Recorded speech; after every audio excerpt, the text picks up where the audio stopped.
Actually, we started this project at least the planning part of it a couple years ago. Started with a visit by Mayor Steele and the City Council President at the time, Mike Pollock. They came out to tour Fire Station 3.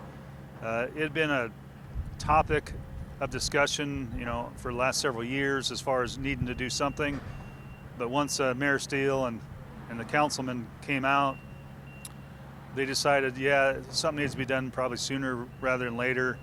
We went to City Council with a study session, talked about our options, which included a remodel or a rebuild or a relocation. And in the end, through our data studies, it was determined that this is a pretty good location for a fire station. So we decided to go with a rebuild on site. And again, that's been about 2 years ago when this started. So long time coming. The finish line is in sight, so we're very excited about that.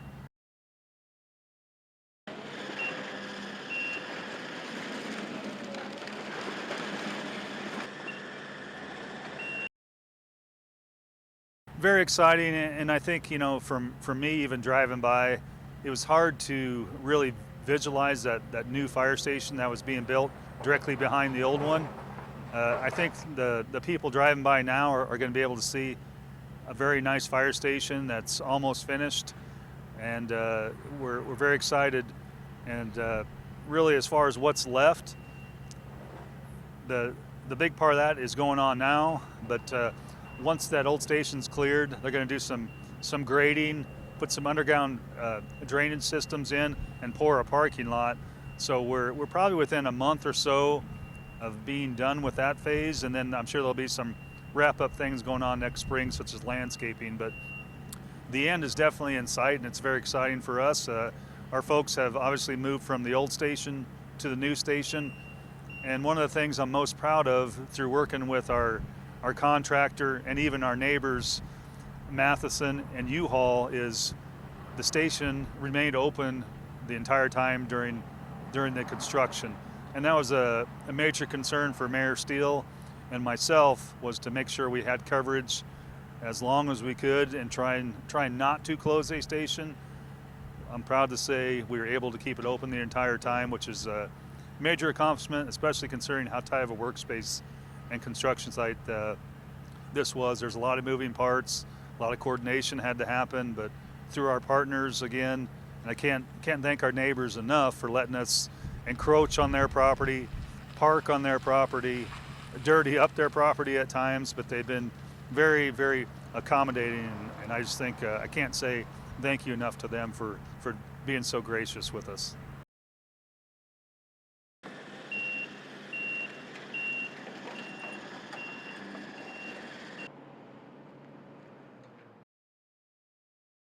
It's obviously a larger structure, and what that really means is we have the ability to staff an ambulance out here at Station 3. In the past, we only had room for an engine company or 3 personnel. The new station has the capability for 6 personnel, and what that's going to mean for the southwest portion of Grand Island is the presence of a staffed ambulance in the future. It's going to provide shorter or faster response times. We're going to be able to get to calls for service a little bit quicker that are medical in nature. And one of the things that we've been very fortunate to have is great council support, mayor support, and community support. What that support has given us is the ability to buy another ladder truck or tower. And because we purchased a new one, we have space at this new station for one of the older models. And anyone that's been in the southwest portion of Grand Island, around the regional hospital, there's a lot of multi-story buildings going up. We're going to move a ladder truck out to this location.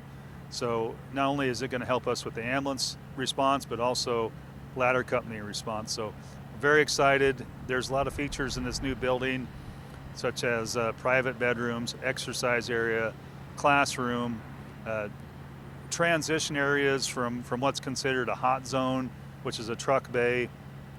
A lot of things that firefighters deal with are dangerous. Diesel exhaust, for instance, of the fire truck is a little dangerous. Bunker gear absorbs soot and other byproducts of the fire. So we tend to store that in the truck area outside of our living areas.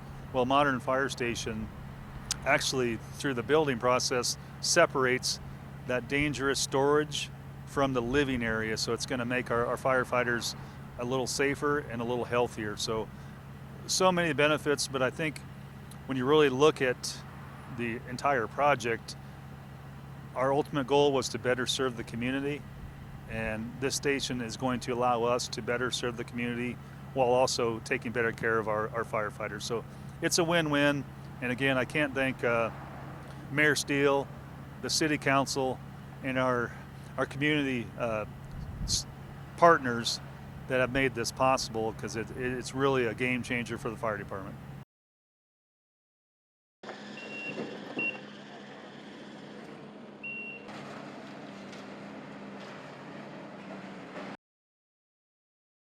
It's very important.